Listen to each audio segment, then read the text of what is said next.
It's Monday morning, so we've had 12 mil of rain. It's windy in it.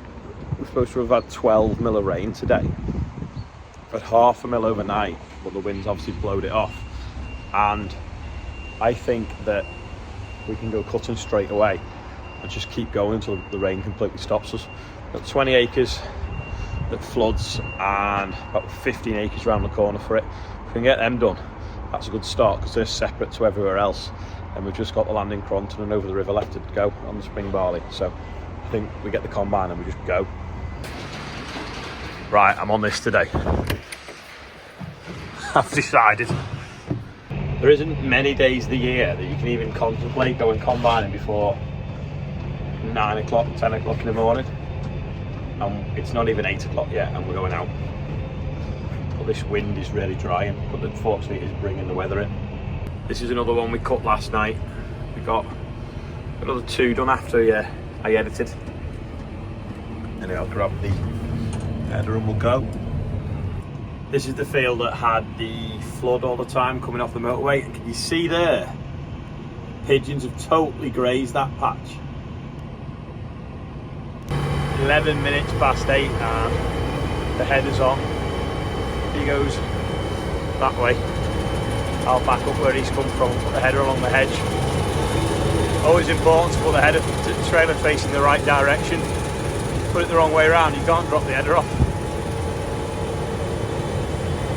Many a student error drops the header trailer facing the wrong way. You can only put the header on from this way. So I want to make it to the hedges here. Put it the other way with the hedge there, you won't be able to get to it.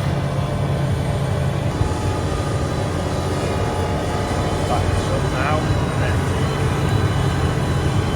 run this grass a bit over at the gateway track.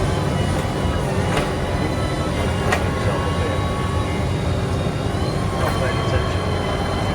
John.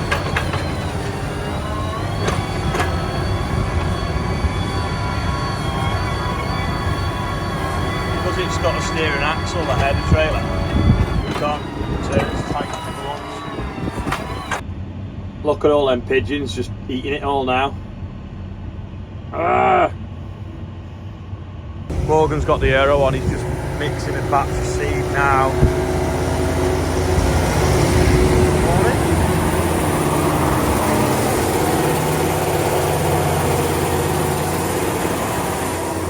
He's just going to go and oversee the field that's got beans in that won't be cut for a bit. It's so windy now, but at least it's drying the barley. I've just come back the yard to get another trailer. The bit where it flooded and was sown a bit later, it's got a bit more grass weeding because it didn't have a pre-emergent spray. That was a bit chewy, so we're going to leave that till later on, so we've just got into the bulk of the field first. Before I forget, and the horses need feeding, I'm just bringing some bedding round for them. And then I'll go and bring some hay round for them while John finishes that field off. John's fur cracking through now. I'm going to take this load back, and then he's got this bit here that was a bit grassy that we're leaving till last to cut. On to the next block, just behind this grass. Have you seen this? We cut this the other month, and look at it already. There's a Petra's cat there. I was like, Rob's dog's had hold of it.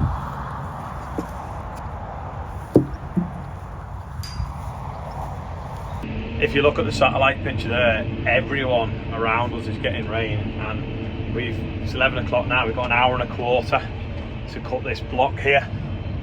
Hopefully we'll get it off. John's just cutting this grassy corner that we can't really get the sprayer into to spray very easily. I'm just going to feel the straw on this field, because if we have got an hour and it'll bale, we'll see if we can get it baled. Right, I reckon we've got an hour and a quarter before it rains. John's there, he's got a trailer. I'm going to go and get the other trailer that's got half in, drop that. He's going to fill them 2 trailers. I'm going to shoot back. Rob's going to put the baler on this. I'm going to come back with the Valtra, roll that straw over. Hopefully Rob will be half an hour behind me. A little bit of wind will just take the damp out the bottom, and then we'll get it baled up before it rains in an hour and a quarter. Oh, that's not a good sign. starting to spit. Quick tractor shop, let's swap. I've just swapped the PTO shaft because it was on 1,000 spline, which is 21 spline, 1,000 speed for the chipper. Let's put it back to this. I'll now go flip that over and he's putting a baler on. Some little partridges here running along. Spitting. I'm just rolling this over off this rough tram line. Bit of dust coming off it, that's a good sign. John's up into the short ones, Rob's arrived with the baler, there's a few still spits on the window. Oscar's stacking them up. We might just do this. I don't know what time is it now, 12 o'clock. Probably got about another 20-25 minutes before the heavens open. Actually, look at the size of them spots now, as soon as I said that.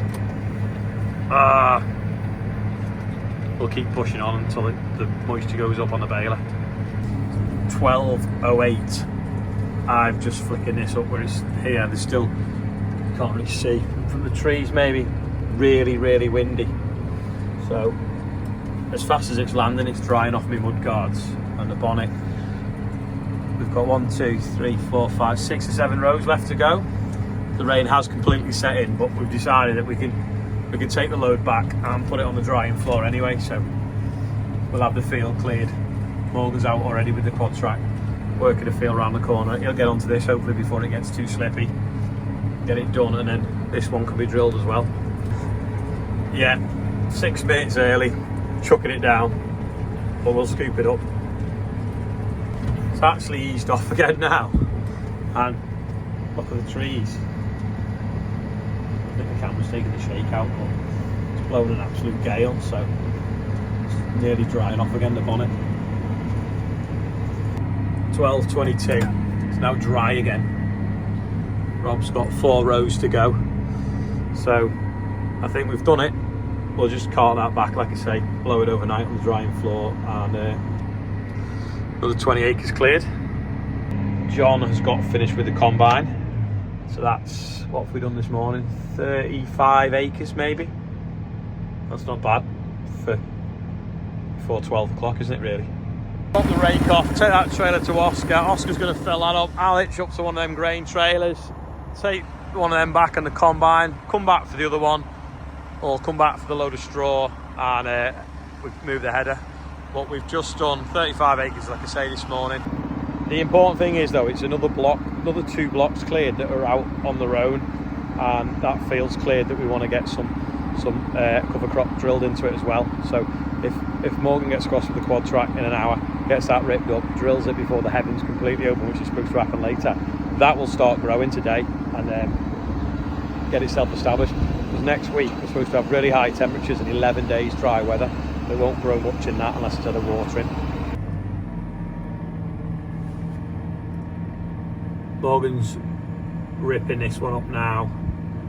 This is actually hopefully going to be winter barley, so we forgot about it. We should have probably worked it last week, and then we could have got a chit on it of any sort of wild oat seeds or winter wheat seeds, and we could have sprayed it off for barley. And we just remembered now, so he's gonna work this up.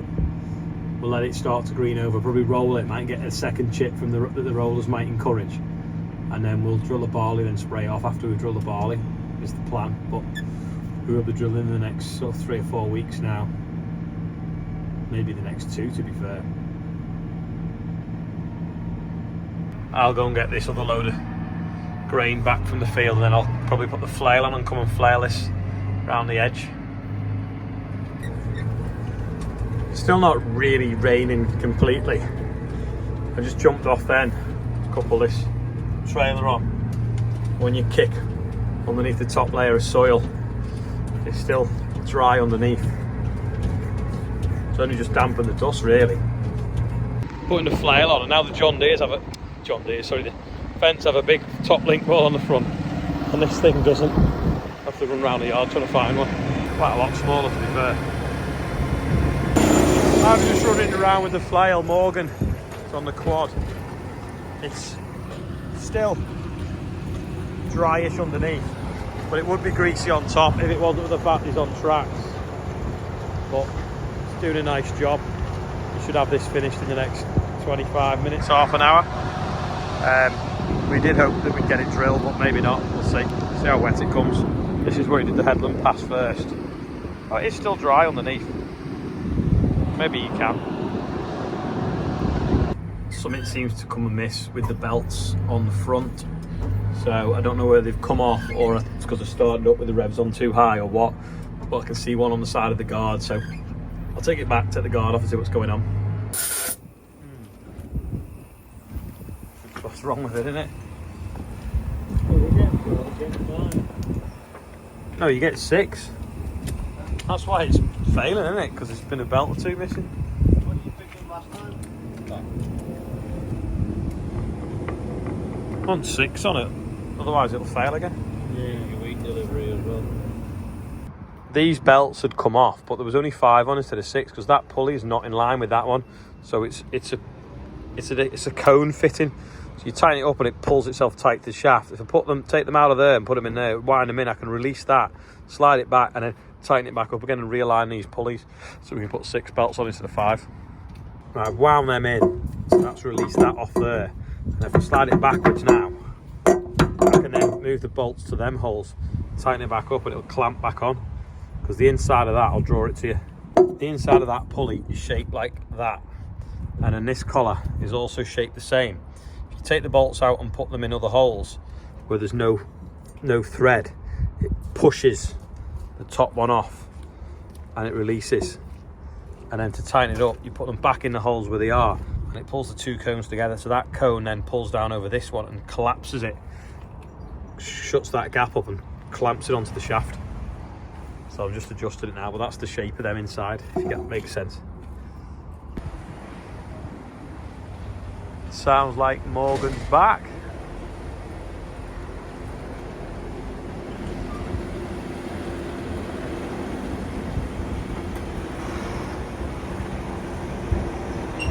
I've actually took it off so you can see better. Oh. Taper lock it's called. Open this socket set. I've barely used it. Every time I come to it, there's something else missing. The 19mm is now missing. I just don't believe it. What do people do? Is it so difficult to put things back? You said set screw. Set square. Could you put it again now? Yeah, I can't understand the accent. We're getting there now, aren't we? If I tighten that up, I think that'll be about right. What we've found. Give me a bit more. It's like Time Team, but A top link. I wonder how long that's been in there for. Is it stuck? It's stuck in it.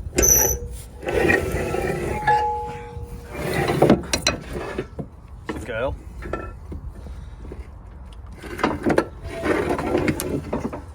How long's that been missing for? What's it off?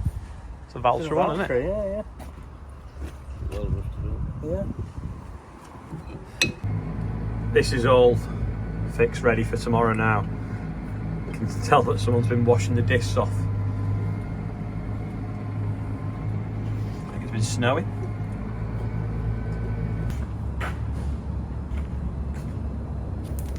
Someone's been off-roading when he's been using the aero. Actually has been on a field that was beans, it was quite rutty.